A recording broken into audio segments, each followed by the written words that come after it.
Hi guys, നമ്മൾ യൂട്യൂബിൽ YT studio വഴിയും യൂട്യൂബ് വഴിയും ഇതുപോലെ നമ്മൾ ഷോർട്സൊക്കെ അപ്ലോഡ് ചെയ്യാറുണ്ട്. ഷോർട്സ് ഇതേപോലെ അപ്ലോഡ് ചെയ്ത് കഴിഞ്ഞ് കഴിഞ്ഞാൽ നമുക്ക് തമ്പനെയിൽ YT സ്റ്റുഡിയോ വഴിയാകുമ്പോൾ നമുക്ക് കിട്ടാറില്ല.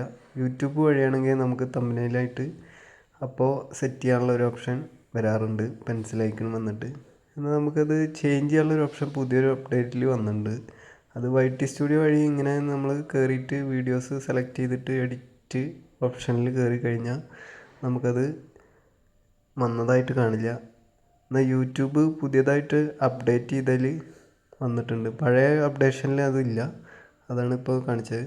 ഇനി പുതിയ അപ്ഡേറ്റ് ചെയ്തതിന് ശേഷം നമുക്കത് ഷോർട്സിൻ്റെ എഡിറ്റ് ഓപ്ഷനിൽ വന്നു കഴിഞ്ഞാൽ നമുക്കൊരു പെൻസിൽ ഐക്കൺ പുതുതായിട്ട് വന്നിട്ടുണ്ട്.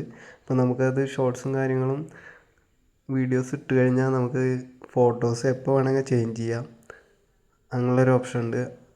പിന്നെ അതിൽ നമുക്ക് ക്യാപ്ഷനും കാര്യങ്ങളും ആഡ് ചെയ്യണമെങ്കിൽ ആഡ് ചെയ്യാം. എന്നിട്ട് ടിക്ക് മാർക്ക് കൊടുത്തു കഴിഞ്ഞാൽ സേവ് എന്നുള്ളൊരു ഓപ്ഷൻ കാണും. അതിൽ നമുക്ക് സേവ് കൊടുത്തു കഴിഞ്ഞാൽ നമ്മുടെ പ്രൊഫൈലിൽ ലോഡായി വന്നതായിട്ട് കാണാവുന്നതാണ്.